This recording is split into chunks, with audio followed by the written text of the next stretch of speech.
After I was kidnapped, my family was practically relieved. The kidnappers had gotten the wrong person. My older brother, Lucas, the one they meant to snatch, had escaped. When the police rescued me, blood was seeping from almost every pore, but I didn't cry, didn't make a sound. I was diagnosed with emotional apathy. No emotions. I could no longer feel sad about anything happening around me. I felt freer than I had ever been. But later, they all regretted it. They cried, begging me to go back to my old self. When I was discharged from the hospital and returned home, the house was empty. Even the furniture had been moved out. Unable to reach anyone, I called our housekeeper Martha, only to find out they had moved. I went to the new address. My family was already seated at the dining table, ready for dinner. Seeing me walk in, everyone at the table looked a little uncomfortable. Why didn't anyone tell me you were moving? Oh, Lucas has been having nightmares lately, dreaming of being kidnapped. I thought maybe the old house wasn't good for him, so we found a new place, Mrs. Davis said, as casually as if discussing what was for dinner. You're back just in time. Sit down and eat with us. The table was laden with all of Lucas's favorite dishes. My face was covered with thick bandages, and I limped when I walked. No one seemed to notice or care. The old me would have been devastated. But now, I felt nothing. My emotions were gone. Seeing me calmly sit down, Lucas suddenly leaned over. I've been so scared these past few days. I didn't even dare to go out so I couldn't visit you. Mom and Dad were worried I'd get kidnapped too, so they stayed home with me. You don't blame me, do you?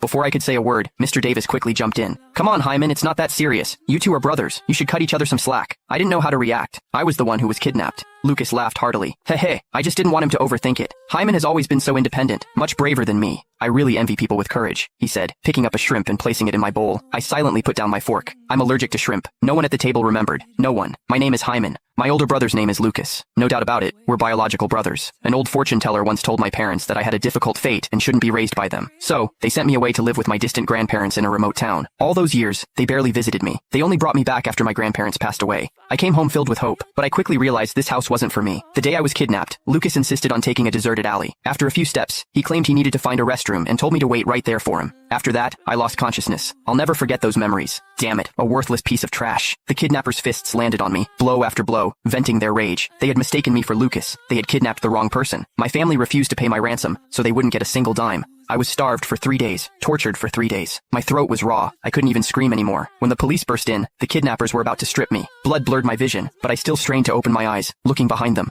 No one from my family had come. I wanted to cry, but no tears would fall. The doctor said I had post-traumatic stress disorder, manifesting as a loss of emotions, medically known as emotional apathy. The hospital room was empty. After the investigating police officers left, no one else came. At the dinner table, they treated me like I was invisible. The three of them chatted and laughed, a picture of a happy family. In the past, I would always try to join their conversations, but today, I did nothing. I'm finished. I casually grabbed a napkin from the table to wipe my hands. Which room am I staying in? Mrs. Davis paused, then collected herself. The other rooms haven't been tidied up yet. Lucas interjected. Hyman, don't blame Mom and Dad. They've been so busy with everything lately, they just can't keep up. He sounded like he was protecting our parents, but he was really hinting that I was being inconsiderate, something he'd done countless times. I simply asked, did I say I blamed them? I gently put down the napkin, my voice flat. Then I'll just pick an unoccupied room.